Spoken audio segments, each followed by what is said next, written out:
குறித்து நாம் தியானிக்கணும்னு நினைக்கிறோம். யோவான் எழுதின சுவிசேஷம் 12வது அதிகாரம் 24வது வசனம் நம்ம எல்லாருக்கும் தெரிஞ்சதான். வாசிப்போம். யோவான் 12:24.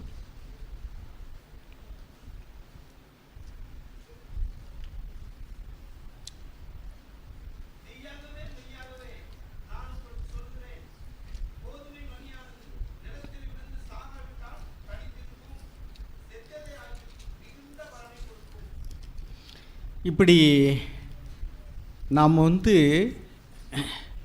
உறவினர்கள் மத்தியில், நண்பர்கள் மத்தியில், சபையில் உள்ள சகோதர சகோதரர்களுக்குள்ள நாம் இந்த சுயத்துக்கு மரித்தோம்னு சொன்னால் இன்னும் அநேக ஆத்துமாக்களுக்கு நாம் ஆசீர்வாதமாக இருப்போம், ரட்சிப்புக்கு ஒரு வழியாக இருப்போம். That means dying to self is living for Christ.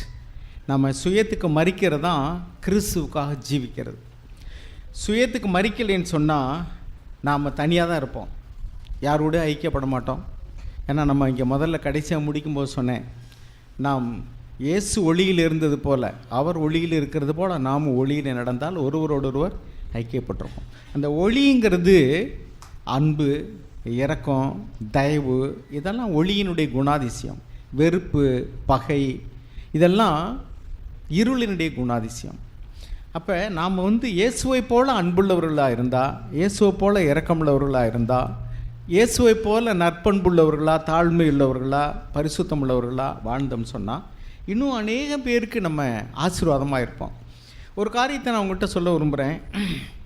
நீங்கள் எங்கேயாவது வேலை செய்கிற இடத்துல அல்லது வீட்டில், சபையில் யாரோட ஐக்கியப்படாமல் தனிமையாக இருக்கீங்கன்னா அதுக்கு என்ன காரணம்? உங்களுடைய சுயத்தை நீங்கள் விட்டு கொடுக்க முடியலை, அல்லது அடுத்தவங்களுடைய குறைகளை அவங்களால மன்னிக்க முடியலை. அதனால தான் அவங்களால இணங்கி போக முடியலை. எங்கெல்லாம் நம்முடைய எனக்கு என்னுடைய இஷ்டத்திற்கு மாறாக ஒன்று நடக்குதோ அப்படியே நான் ஒதுங்கிக்கிறேன் அப்படின்னு சொன்னால் நம்ம தனிமையாக தான் இருக்கும். விட்டு கொடுத்து போகிறது, மன்னிக்கிறது, மன்னிப்பு கேட்குறது, இதை தான் நாம் ரட்சிப்பிற்கான வழி. நம்ம உறவினர்கள் இருக்கிறாங்க, அவங்க அநேக காரியங்களில் அவங்களுடைய சொந்தக்காரங்கள்லாம் சத்தியத்தை அறியாதவங்களாக இருப்பாங்க. நீங்கள் இப்படி ஒரு மார்க்கம் தவறி வரும் பொழுது, அல்லது வேறு சபைக்கு போகும் பொழுது, அல்லது நீங்கள் புறமசத்தவராக இருந்து ஆண்டவராக இயேசுவை ஏற்றுக்கொள்ளும் பொழுது அநேக காரியங்களில் அவங்க உங்களோட உடன்பட முடியாது, நீங்களும் அவங்களோட உடன்பட முடியாது. ஏன்னா நம்ம டைரக்ஷன் மாறிடுச்சு, அவங்க டைரக்ஷன் மாறிடுச்சு. ஆனாலும் கூட அன்பு செலுத்துறதில்ல, இரக்கம் காட்டுறதில்ல, மன்னிக்கிறதில்ல.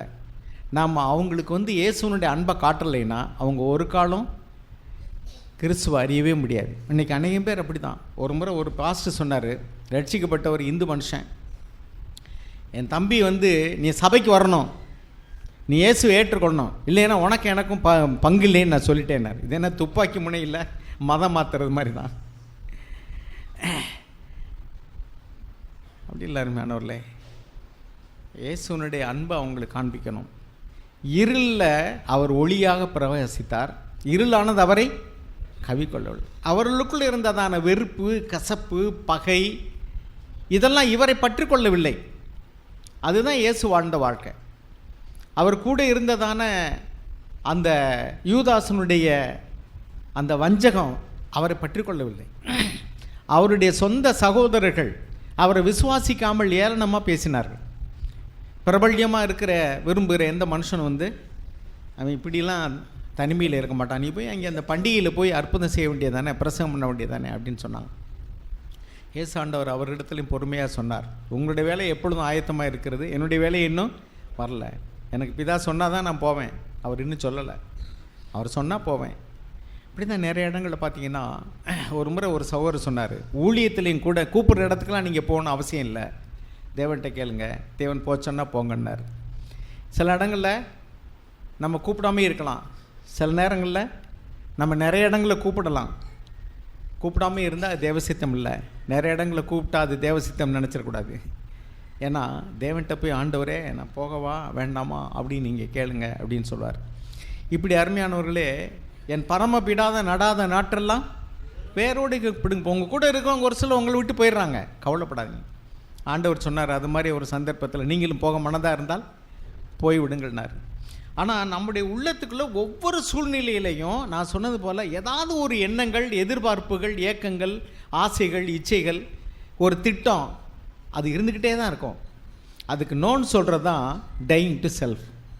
இப்போ பாருங்கள், நான் ஒரு 2 வசனத்தை உங்களுக்கு நான் இது சந்தர்ப்பத்தில் வாசித்து காண்பிக்க விரும்புகிறேன். ஆண்டவராக இயேசு கிறிஸ்து ஜெபம் பண்ணுறதை குறித்து சொன்னார். மத்தேயு எழுதின சுவிசேஷம் 6வது அதிகாரம் 6வது வசனம் வாசிங்க.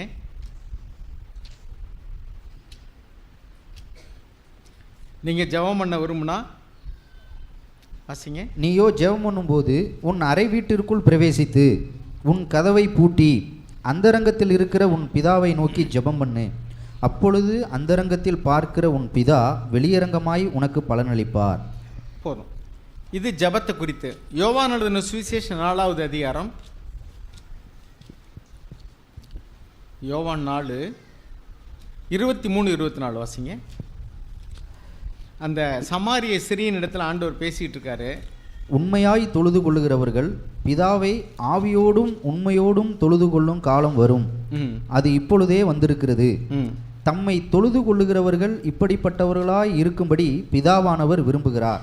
அதுக்கு முன்னாடி நீங்கள் அறியாததை தொழுது கொள்ளுகிறீர்கள். இல்லை, 20-20 வாசிங்க. 20 எங்கள் பிதாக்கள் இந்த மலையிலே தொழுது கொண்டு வந்தார்கள், நீங்கள் எருசலேமில் இருக்கிற ஸ்தலத்திலே தொழுது கொள்ள வேண்டும் என்கிறீர்களே என்றால், அதற்கு இயேசு, ஸ்திரீயே, நான் சொல்லுகிறதை நம்பு.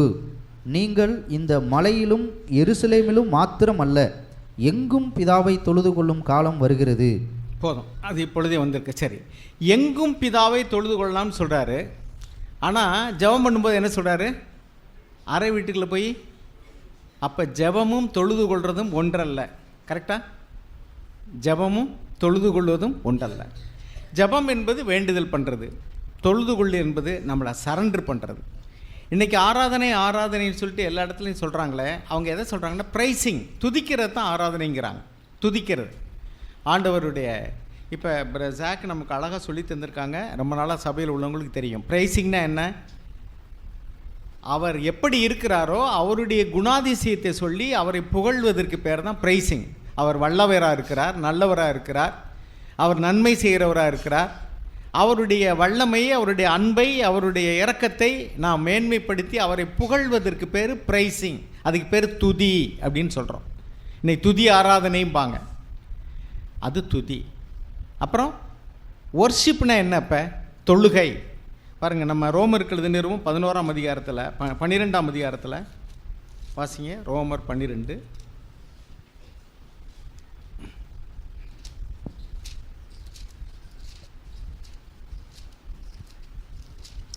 வாசிங்க. 12வது அதிகாரம் 1-2 வசனம். அப்படி இருக்க சகோதரரே, நீங்கள் உங்கள் சரீரங்களை பரிசுத்தமும் தேவனுக்கு பிரியவுமான ஜீவபலியாக ஒப்பு கொடுக்க வேண்டும் என்று தேவனுடைய இரக்கங்களை முன்னிட்டு உங்களை வேண்டிக் கொள்கிறேன். இதுவே நீங்கள் செய்யத்தக்க புத்தியுள்ள ஆராதனை. போதும். புத்தியுள்ள ஒரு ஆராதனை அப்படின்னா என்னன்னா, இல்லை இங்கிலீஷ் எழுதியிருக்கு, therefore I urge you brethren by the mercies of God to present your bodies a living and holy sacrifice acceptable to God which is your spiritual service of worship. இதுதான் நீங்கள் செய்யக்கூடிய புத்தியுள்ள ஆராதனை. புத்தியுள்ள ஆராதனை என்ன அர்த்தம்? Dying to self. அதான் இங்கே என்ன எழுதியிருக்கு? உங்கள் சரீரங்களை ஜீவ பலியாக ஒப்பு கொடுக்கிறது. இப்போ பாருங்கள், எங்கும் பிதாவை தொழுது கொள்ளலாம். ஆனால் நீ வேண்டுதல் செய்யணும்னா எங்கே போய் செய்ய? அரைக்கதையை பூட்டிக்கிட்டு போய் நீ ஜெபிக்கிறது தேவனுக்கு மாத்திரம் தெரியும்படி சொய். சரி, எங்கும் எப்படி பிதாவை தொழுது கொள்வது? இந்த தொழுது கொள்றதுல இன்னும் கொஞ்சம் விளங்கிக்கணும். பாருங்கள், நம்ம ஆதியாகமத்தில் 22வது அதிகாரம் 5வது வசனம் வாசிங்க. ஆதியாகமம் 22:5 வாசிங்க. அப்பொழுது ஆபிரகாம் தன் வேலைக்காரரை நோக்கி, நீங்கள் கழுதையை நிறுத்தி இங்கே காத்திருங்கள், நானும் பிள்ளையாண்டானும் அவ்விடம் மட்டும் போய் தொழுது கொண்டு உங்களிடத்திற்கு திரும்பி வருவோம் என்றான். தொழுது கொள்ளுதல் அப்படின்னா இந்த இடத்துல என்ன அர்த்தத்தில் அவர் சொல்கிறாருன்னா, ஆபிரகாம் ஈசாக்கை பலி கொடுக்க தான் போகிறாரு. ஆனால் என்ன சொல்கிறாரு? தொழுது கொள்ள போகிறோங்கிறார். அங்கே என்ன எழுதியிருக்கு? ரோமர் 12 உங்கள் சரீரத்தின் அவயவங்களை நீங்கள் ஜீவ பலியாக ஒப்பு கொடுத்து, லிவிங் சாக்ரிஃபைஸ் ஒப்பு கொடுத்து புத்தியுள்ள ஆராதனை செய்யுங்கள். ஆராதனை இருக்குது தமிழ், இங்கே என்ன எழுதியிருக்கு? தொழுது கொள்ளுதல், இங்கிலீஷில் தொழுது கொள்வது. அப்போ இப்போ இந்த வார்த்தையை கொஞ்சம் கவனிச்சு பாருங்க. எங்கும் பிதாவை தொழுது கொள்ளும் காலம் வரும் சொன்னாரே, எங்கும் எப்படி தொழுது கொள்வது? ரோட்டில் தொழுது கொள்ளலாம், அப்படி தானே அர்த்தம். எங்கும் தொழுது கொள்ளலாம் என்ன அர்த்தம்? ரோட்டில் தொழுது கொள்ளலாம், ஆஃபீஸில் தொழுது கொள்ளலாம், வீட்டில் தொழுது கொள்ளலாம், எல்லா இடத்துலையும் தொழுது கொள்ளலாம். எப்படி தொழுது கொள்ளலாம்? தொழுது கொள்றதுன்னா என்ன? நம்மளே முழுவதுமாக சரண்டர் பண்ணுறது, பழி செலுத்துறது. இப்போ நான் காலையில் சொன்னதை கொஞ்சம் யோசிச்சு பாருங்கள். நீங்கள் இப்போ உன்னை பார்க்கணுன்னு நினைக்கிறீங்க, ரோட்டில் போகிறீங்க, இப்போ உங்கள் கண் வந்து எதிர்பாலியரையோ அல்லது ஏதோ ஒன்றை வந்து ஈர்க்குது, நீங்கள் பார்க்கணுன்னு நினைக்கிறீங்க. உங்களுக்குள்ளே அப்படியே உங்களுடைய ஆசை இப்பொழுது எழும்புது, உங்களுடைய இச்சை இப்பொழுது தூண்டப்படுகிறது. இப்பொழுது நீங்கள் அந்த இடத்துல you tie to your self. அப்படின்னு என்ன அர்த்தம்? பார்க்க வேண்டும் என்ற இச்சையை அல்லது ஏதாவது ஒன்றை கேட்க வேண்டும்.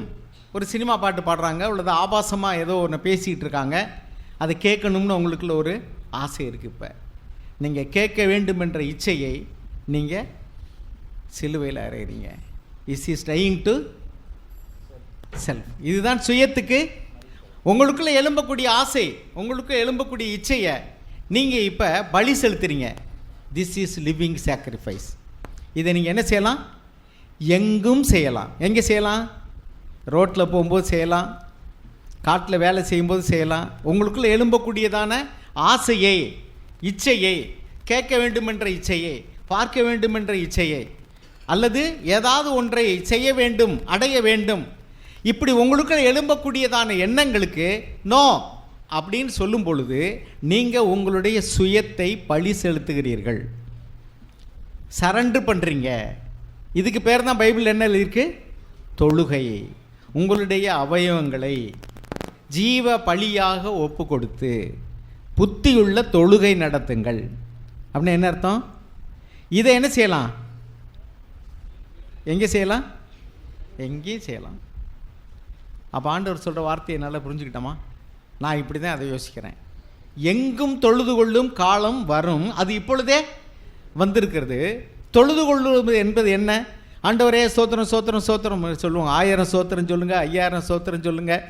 செங்கடலை பிளந்தவரே உமக்கு சோத்திரம், எரிகோவை தகர்த்தவரே உமக்கு சோத்திரம், கோலியாத்தை வீழ்த்தினவரே உமக்கு சோத்திரம் சொல்லிகிட்டே இருக்கலாம்.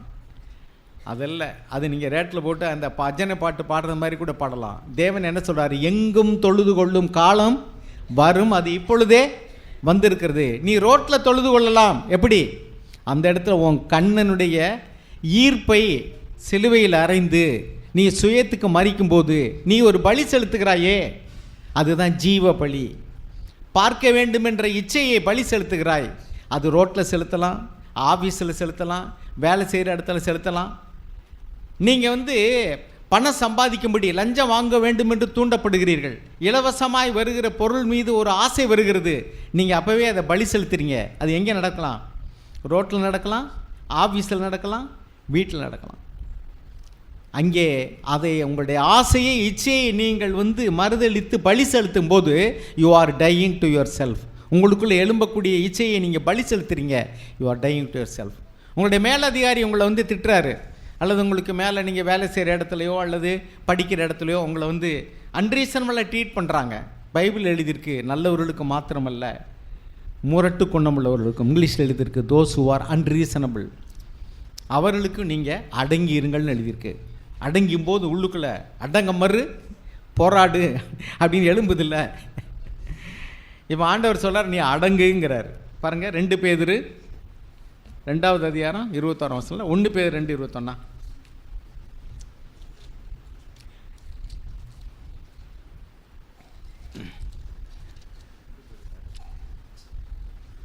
1 பேதுரு 2வது அதிகாரம் 18ஆம் வசனம் வாசிங்க.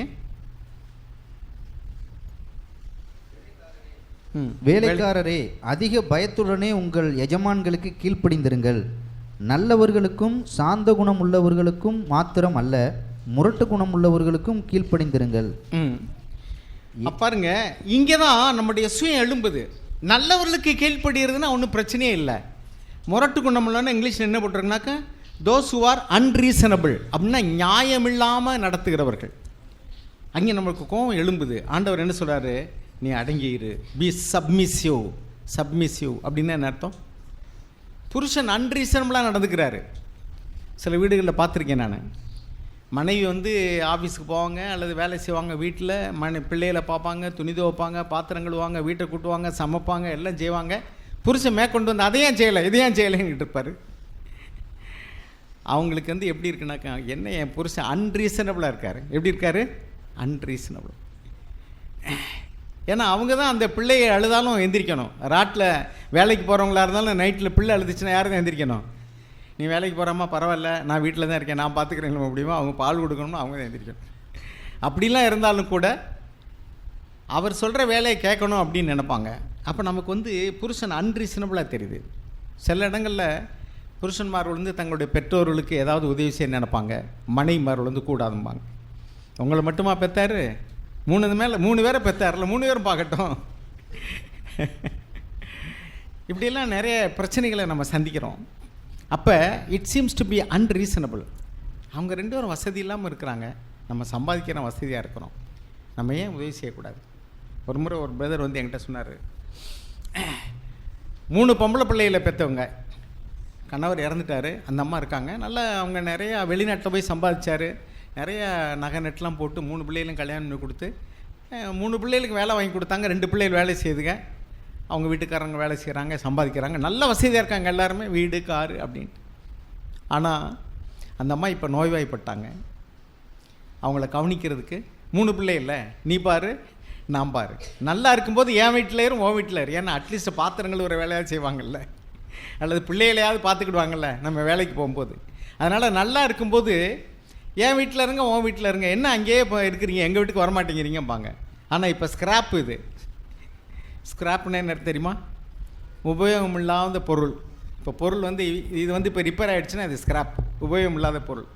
இப்போ இந்த பொருள் என்னாக்கும், எனக்கு வேண்டாம் உனக்கு வேண்டாம், உன்னை மட்டுமா பெற்றாரு, 3 வேலை மாதிரி தான் பெற்றாரு, அவள் பையன் பார்க்கல நான் ஏன் பார்க்கலன்னு என்கிட்ட ஒருத்தர் சொன்னாங்க. அவங்க வீட்டில் 2 பேர் பிலீவர் கிடையாது, ஒருத்தர் தான் பிலீவர். நான் சொன்னேன், உங்களை மட்டும் பெற்றிருந்தா நீங்கள் எப்படி பார்க்கணுமோ அப்படி பாருங்கள். ஆண்டவர் சொன்னார், விற்கிறவர் இடத்துல போய் என்ன செய்யுங்க, என்னைய வாங்கிக்கிறீங்கன்னாரு. இப்போ உன் தகப்பனையும் தாயும் கனம் பண்ணால் உனக்கு வாழ்நாள் நீடித்திருக்கும், உனக்கு நன்மை உண்டாயிருக்குன்னு ஒரு ஆசீர்வாதத்தை தேவன் வச்சுருக்காரு. அது இப்போ விற்கிது, அது இப்போ எங்கே இது விற்றுக்கிட்டு இருக்கு, முழுவதுமாக வாங்கிடு. இன்னும் 2 பிள்ளைகளுக்கு ஷேர் பண்ணி கொடுக்கணும்னு நினைக்காத. உன் தகப்பனையும் தாயும் கனம் பண்ணால் உனக்கு வாழ்நாள் நீடித்திருக்கும், உனக்கு நன்மை உண்டாயிருக்கும்னு பைபிள் ஆண்டவர் சொல்லியிருக்கார்ல. 3 பிள்ளைகளும் ஷேர் பண்ணல, நீ ஏன் கவலைப்படுற? அது ஆசீர்வாதம். நான் பார்த்துருக்கிறேன், தாய் தகப்பனை கனம் பண்ணுறவங்கள தேவன் எவ்வளோ கனம் பண்ணுறாரு தெரியுமா? நான் பார்த்துருக்கேங்க. அவங்க வாழ்க்கையில் தேவன் எவ்வளோ ஆசீர்வாதம். அந்த வார்த்தை வந்து அப்படியே எவ்வளவேன்னு பொய்யுரையாத தேவன். ஆனால் இன்றைக்கி 3 பிள்ளை இருந்துச்சுன்னா சரி, சொத்து கொடுக்கும்போது மட்டும் ஈக்குவலாக கொடுன்னு சொல்லுவாங்க. ஆனால் அவங்கள பார்க்கும்போது மட்டும் அதுலேயும் ஈக்குவாலிட்டி கூட இல்லை. சில சமயத்தில் என்னால் முடியலை, நான் என்ன செய்கிறது, நான் பார்க்கணுன்னு நினைக்கிறேன், என்னால் முடியலை. நான் வேலைக்கு போகணும், நான் பார்க்க முடியலை, நீ பாரு நான் பாரு. இல்லாட்டி வேலைக்காரர் பொறுத்துக்கு பார்ப்போம், இல்லாட்டிக்கு ஒரு முதியோர் இல்லத்தில் சேர்ப்போம். அருமையானவர்களே, நான் சொல்கிறேன், இதுதான் நீங்கள் ஆசீர்வாதத்தை எண்ணெயை சேகரிக்கக்கூடிய இடம் இதுதான். அதுக்கு இன்னொரு அர்த்தத்தில் சொன்ன போனால் ஆசீர்வாதத்தை வாங்கி கொள்வதற்கான பெரிய சந்தர்ப்பம். நான் இப்படி தான் சொன்னேன் அவங்ககிட்ட, it is a great opportunity for you to receive the full blessing. முழு ஆசீர்வாதத்தையும் சுதந்திரிச்சுக்கிறதுக்கு உனக்கு ஒரு பெரிய வழி இது, விட்டுறாத. அவங்கெல்லாம் அன்பிலிவர்ஸு, அவங்க செய்யணும்னு போட்டி போடாத, நீ முழுவதுமாக வாங்கிக்கன்னு. அவங்க அந்த வார்த்தையை எடுத்துக்கிட்டாங்க, பார்க்குறாங்க. எதுக்கு சொல்ல வரேன்னா, அருமையானவர்களே, இப்படி தான் தேவனுடைய வார்த்தைக்கு பின்னாடி அநேக அர்த்தங்கள் பொதிந்திருக்கு. எல்லா இடங்கள்லையும் நீங்கள் பலி செலுத்த முடியும், எல்லா இடத்துலையும் நீங்கள் சுயத்துக்கு மறிக்க முடியும். அது காட்டில், மேட்டில், ரோட்டில், எங்கே வேணாலும் சரி தேவனை தொழுது கொள்ள முடியும். எங்கெல்லாம் நீங்கள் சுயத்தை பலியாக்குறீங்களோ, எங்கெல்லாம் உங்களுடைய ஆசையை, உங்களுடைய இச்சையை, உங்களுடைய வெறுப்பை, உங்களுக்குள்ள எழும்பக்கூடியதான சுயத்தை நீங்கள் பலி செலுத்துறீங்களோ, it is a living sacrifice that is acceptable to God. அது தேவனுக்கு ஏற்புடைய பலி, அதுதான் ஜீவ பலி. அதை நீ எந்த இடத்துலையும் செலுத்தலாம், ஆலயத்தில் வந்து செலுத்தணும் அவசியம் கிடையாது. இது வந்து கார்ப்பரேட் வர்ஷிப். இதெல்லாம் எல்லாம் சேர்ந்து ஆண்டவரே உம்மை துதிக்கிறோம், உம்மை ஸ்தோத்திரிக்கிறோம், வேண்டுதல் பண்ணுறோம், அவரை புகழ்கிறோம். இங்கே வந்து தொழுகை நடத்துறதுக்கான வாய்ப்புகள் ரொம்ப குறைவு. அவங்க போய் பள்ளிவாசலில் தொழுகைன்னு சொல்லுவாங்கள்ல, சத்தம் போட்டு அவங்க எதோ சொல்கிறாங்க, அதை தான் வந்து அவங்க தொழுகைங்கிறாங்க. நம்ம தொழுகை அப்படி இல்லைங்க. பிதாவை எங்கும் தொழுது கொள்ளும் காலம் வரும். எங்கும் எப்படி தொழுகிறது? சுயத்தை பலி செலுத்தக்கூடிய சாக்ரிஃபைஸ். அவங்க தேவாலயத்தில் வந்து ஆட்டமாட்ட பலி செலுத்தினாங்க. இப்போ ஆண்டவர் சொல்கிறாரு, புத்தி உள்ள ஆராதனை என்பது உன் சரீரத்தின் அவயவங்களை ஜீவ பலியாக ஒப்பு கொடுப்பது. இந்த ஒர்ஷிப்பு நீ எல்லா இடத்துலையும் பண்ணலாம். நீ ஆஃபீஸில் பண்ணலாம். எங்கள் ஆண்டவரே உமக்கு சோத்திரம் நீ சொல்லலை, ஆனால் உன் சுயம் எழும்பும்போது அதை பலி செலுத்திட்டு கரடு முரடான அதிகாரிகளுக்கு கீழ்ப்படிஞ்சிடுறியே கிறிஸ்துவ நிமித்தம், அந்த இடத்துல நீ உன் சுயத்தை பலி செலுத்துகிறாய். கர்த்தர் சுகந்த வாசனையை முகர்வார். சுகந்த வாசனை. ஏன்னா அந்த இடத்துல உன் சுயம் இப்பொழுது சாகிறது. அந்த சுயம் அந்த இடத்துல பலி செலுத்தப்படுகிறது. உங்கள் வீட்டுக்கு முன்னாடி அடுத்த வீட்டுக்காரங்க கொண்டு வந்து காரை நிறுத்திட்டு போவாங்க. நான் பார்த்துருக்கேன். எங்கள் வீட்டுக்கு முன்னாடி வீடு கட்டிக்கிட்டு இருந்தாங்க. அந்த வீட்டுக்கு வேலை செய்ய வராங்க, வீட்டுக்காரங்கல்ல, வேலை செய்ய வர்றவங்க, எலக்ட்ரிஷியன் வருவாங்க, கொத்தனா, அவங்களாம் எங்கள் கேட்டுக்கு முன்னாடி வந்து வண்டி கதவை திறக்கிறதுக்கு முன்னாடி நிறுத்திட்டு போவாங்க.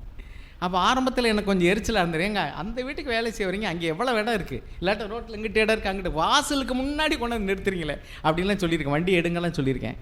ஆனால் அதுக்கு பின்னாடி ஆண்டவர் என்கிட்ட பேசியிருக்கார். இதுதான் அவங்களுக்கு நீ அன்பு காட்டக்கூடிய நேரம். அவங்க அறியாமல் செய்கிறாங்க. அதுக்கு பின்னாடி நான் அப்படி செய்கிறதே இல்லை. இப்போ அன்றைக்கி கூட பார்த்தீங்கன்னா சர்ச்சில் ப்ரேயர் நடந்துக்கிட்டு இருக்கு. பக்கத்து வீட்டில் ஒரு பர்த்டே பார்ட்டி, எல்லாம் காரும் வண்டி வந்துக்கிட்டு இருக்கு. எங்கேயும் நிறுத்துற அவங்களுக்கு இடம் இல்லை. நான் சொன்னேன், நம்ம சர்ச்சு பார்க்கிங் யார்டு பக்கத்தில் திறந்துருந்தோம், உள்ள வண்டி நிறுத்துங்கன்னு சொன்னேன். அவங்ககிட்ட நான் ரொம்ப பேசிக்கிறது இல்லை, ஆனால் சண்டை கிடையாது. சுற்றி இருக்கிற எல்லாரோடையும் சமாதானமாக இருக்கிறோம், ஆனால் நெருக்கமாக யார்ட்டையும் போகிறதில்ல. உள்ள வண்டி நிறுத்துங்கன்னு சொன்னேன். It is a time of showing our love. இப்படி தான் அருமையானவர், நீங்கள் வேலை செய்கிற இடத்துல உங்கள் பக்கத்தில் நெய்பர்ஸ் அவங்க அவிசுவாசிகளாக இருப்பாங்க, அவங்களுக்கு இயேசுவின் அன்பை காட்டணும். எப்படி காட்டுறது? அவங்க அன்ரீசனபுளாக இருக்கிறாங்க, அவங்க நியாயமாக நடக்கிறது இல்லை. அவங்க உங்களுக்கு அவங்க சத்தம் போட்டு இடையூறு பண்ணுவாங்க. ஏதாவது பண்டிகைனா வெட்டி போட்டு உங்களை தூங்க விட மாட்டாங்க. அவங்க செய்யக்கூடிய காரியங்கள் உங்களுக்கு உடன்பாடு கிடையாது. உங்களுடைய உறவினர்கள், நண்பர்கள் உங்களை புரிஞ்சுக்கிடாமல் இருப்பாங்க. நீங்கள் நன்மை செய்வீங்க, அவங்க உங்களுக்கு தீமை செய்வாங்க. நீங்கள் நல்லது செய்கிறத கெட்டதாக பேசுவாங்க. அன்னை தெரசாவே பார்த்தீங்கன்னாக்கும் அவங்க எவ்வளவு காளி கோயில் பூசாரியெல்லாம் வந்து, அம்மா நான் இத்தனை வருஷமாக நின்று காளிக்கு முன்னாடி பூசை பண்ணேன், இப்போ தான் நான் பார்த்தேன்னு சொன்னாரான். காலராவில் அவரை காப்பாற்றினதுக்கு. அப்படியெல்லாம் நன்மை செஞ்சுருக்காங்க. ஆனால் அவரே என்ன சொல்கிறாங்க, அவர் மதம் மாற்றுறதுக்கு தானே வந்தார் அப்படி. நாடு விட்டு நாடு வந்து கல்யாணமே பண்ணிக்கிடாமல் தன்னுடைய லைஃப்பை பூரா இங்கேயே சாக்ரிஃபைஸ் பண்ணிவிட்டு சொந்தங்களை கூட போய் பார்க்கவே இல்லை, இங்கே தான் செத்தாங்க. இந்த மண்ணுக்கு விதையானாங்க. நம்ம இப்போ வாட்சமில் ஒரு வசனம் என்னது, கோதுமை மணியானது நிலத்தில் விழுந்து செத்தது. எங்கேயோ பிறந்த அந்த சகோதரி வந்து இந்த நாட்டில் செத்தாங்க. அவர்கள் மண்ணுக்கு விதையாக விதைக்கப்பட்டிருக்காங்க. அது விதை என்ன செய்யும்? அநேகம் பேர் எழுப்போம். இன்றைக்கி உலகத்தில் உள்ளவங்க கூட சொல்கிறாங்க. ஒருத்தர் வந்து ஒரு புறஜாதி மனுஷன் போய் பார்க்க போனார். அவன் பார்த்துட்டு அவரை பார்த்துலேருந்து நான் மனம் மாறிட்டாங்க. அவங்க சுவிசேஷம் சொல்லலை, அவங்க பார்த்த உடனே எவ்வளவு ஒரு தியாகத்தோடு கூட இதையெல்லாம் செய்கிறாங்க. நம்மளும் இப்படி சுயநலமாக அவர் நிறைய தங்கம், நகை, செயின் எல்லாம் போட்டுட்டு போய் அந்த அம்மாவை பார்க்கணுன்னு போனாரான். அவர் பார்த்து அவங்க எளிமையாக சிம்பிளாக வந்து உட்காந்துட்டு பேசிகிட்டு இருந்திருக்காங்க. அவர் அப்படியே சாட்சி பேப்பர்லாம் வந்துருந்துச்சு. எதுக்கு சொல்ல வரேன்னா, அவங்க சுவிசேஷத்தை வாயினால் அறிவிக்கலை, இப்போ லைஃப்னால் சுவிசேஷம் சொன்னாங்க. அவருடைய your life is speaking to them. நம்முடைய வாழ்க்கை மற்றவர்களுக்கு பேசுகிறது. பக்கத்தில் உள்ளவங்களும் என்கிட்ட ரொம்ப பேச மாட்டாங்க, நானும் போய் பேச மாட்டேன். தேவைன்னா பேசிக்கிடுவேன், வெறுப்பு கிடையாது. ஆனால் சின்ன பசங்க ஓடியாங்க அன்றைக்கி, அங்கிள் பால் உள்ளே விழுந்துருச்சு அப்படின்னா, கதவை திறந்துட்டு போய் எடுத்துக்கப்பா அப்படின்னேன். இன்னொரு பையன் சொல்லி, அவன் தாத்தா அண்ணன், சின்ன பையன் தாத்தா அண்ணன், அவன் சொல்லி தாத்தா இல்லைடா அங்கிள்ரா அப்படிங்கிறான். அவங்க அப்பா அம்மாலாம் என்கிட்ட ரொம்ப பேசுறது கிடையாது. சின்ன பசங்க பார்த்தீங்கன்னா அவங்க எவ்வளோ ஒரு ஃப்ரீயாக இருக்காங்க பாருங்கள். அவங்க தே ஃபீல் ஃப்ரீடம். அவங்க பந்து விளையாடுறாங்க, இங்கே வந்து விழுகுது. சில நேரம் வந்து அடிக்கடி வரணும்னு சொல்லலாம். அடிக்கடி போடாதே, தாத்தாவுக்கு வயசு ஆயிடுச்சு, ஓயாமல் நான் எடுத்து போட முடியாது அப்படின்னு சொல்லுவேன். எதுக்கு சொல்ல வரேன்னா, நம்ம பக்கத்தில் இருக்கிறவங்க இயேசுவை காணணும். நீங்கள் சுயத்துக்கு மறித்தா அது அவளுக்கு வெளிச்சமாக இருக்கும். நம்ம வேலை ஸ்தலத்தில் உள்ளவங்க இயேசுவை காணணும். நம்ம சுயத்துக்கு மறித்தோம்னா அந்த சத்தியம் அவர்களுக்கு பேசும். நாம் சுவிசேஷத்தை அறிவிக்க முடியாது இந்த காலங்களில், ஃப்ரீயாக போய் ட்ராக்ஸ் கொடுக்க முடியாது. ஆனால் என்னை கண்டவன் பிதாவை கண்டான், என்னை கண்டவன் இயேசுவை கண்டான். நான் முழுதும் மாறிட்டேன்னு சொல்லலை, நான் மாறிக்கிட்டே இருக்கிறேன். நம்ம மாறும் அருமையானவர்களே. சுயத்துக்கு மறித்து சிலுவையை எடுத்து இயேசுவை பின் செல்றதுன்னா இதுதான். நமக்குள் எழும்பக்கூடியதான ஆசையை, இச்சையை, பகையை, அல்லது தான், எனது, என்னுடைய திட்டம், என்னுடைய லாபம், என்னுடைய வசதி, எனக்கு மகிழ்ச்சி. We must come out of comfort zone. நாம் வந்து சுகபோகமாக வாழக்கூடிய வாழ்க்கையிலிருந்து பாளையத்துக்கு புறம்பே தான் போய் பாடுபடணும். நாம் வந்து இருக்கக்கூடிய இடத்துல சுகபோகமாக வாழ நினச்சோம்னாக்கும் இயேசுக்கு சாட்சியாக வாழ முடியாது. இந்த ஈகிள் இருக்கு இல்லையா, அதை குறித்து சொல்லுவாங்க. அதாவது என்னது, கழுகு. கழுகு குறித்து என்ன சொல்லுவாங்கன்னா, அது அந்த கூட்டில் வந்து கீழே முள் வச்சுருக்குமா, அதுக்கப்புறம் வந்து புல்லை வைக்குமா, புல் பஞ்சு மாதிரி இதுகளெல்லாம் வச்சு முட்டையிட்டு குஞ்சு பொரிச்ச பின்னாடி முதல்ல என்ன செய்யுமா, கொஞ்சம் இறையெல்லாம் கொண்டு வந்து கொடுக்கும். அந்த குஞ்சு கொஞ்சம் கொஞ்சமாக பெருசாக பெருசாக அந்த இது இருக்குல்ல, அந்த புல் மெத்த மாதிரி இருக்கிறது, அதை ஒன்றா கொத்தி கொத்தி கீழே போட்டுருமா. ஏன்னா அது வந்து கம்ஃபர்ட்டாக இருக்கிற வரைக்கும் என்ன செய்யாது, அந்த பறவை சுகமாக உட்காந்துட்டு தின்னுட்டே இருக்கும். கொஞ்சம் கொஞ்சமாக வந்து அந்த இதெல்லாம் எடுத்து போட போட முள் குத்த ஆரம்பிச்சிடும். உடனே என்ன செய்யும், எப்படா இந்த கூட்டை விட்டு நம்ம வெளியே போவோம்னு நினைக்கும்.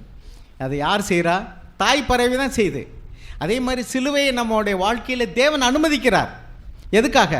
அப்போ தான் நீ வெளியே போகணும், சாட்சியாக இருக்கணுங்கிறத உன்னுடைய உள்ளத்தில் தெரியப்படுத்துறதுக்காக, நீ கம்ஃபர்டபுள் ஜோனில் இருக்கிறதுலேருந்து வெளியே கொண்டு வரதுக்காக தேவன் நாம் இருக்கக்கூடிய இடத்துலையே நமக்கு சில பிரச்சனைகள் வரலாம். நீங்கள் சாட்சியாக இருக்கிறதுக்கான வாய்ப்புகள் அது. அந்த முள்ளு குத்துறதுக்கு அந்த பறவை அனுமதிக்கிறதனுடைய நோக்கம் வந்து நீ பறக்கணும். நீ பறக்காமல் இப்படி இருக்கக்கூடாது. நமக்கு பாடுகளை, கஷ்டங்களை, சிலுவையை தேவன் நம் வாழ்க்கையில் அனுமதிக்கிற எதுக்காக? அதுதான் பரலோகத்துக்கான வழி. சிலுவையை தேவன் அனுமதிக்காமல் நம்ம வாழ்க்கையில் வராது. ஆனால் தேவன் எதுக்காக அனுமதிக்கிறார்? நன்மைக்காக தான் அனுமதிக்கிறார். எனவே டையிங் டு செல்ஃப் அப்படிங்கிறது it is living for Christ. நம்முடைய ஆத்மாவை மரணத்தில் ஊற்றும்போது தான் ஆவிக்குரிய வாசல் திறக்கப்படுகிறது.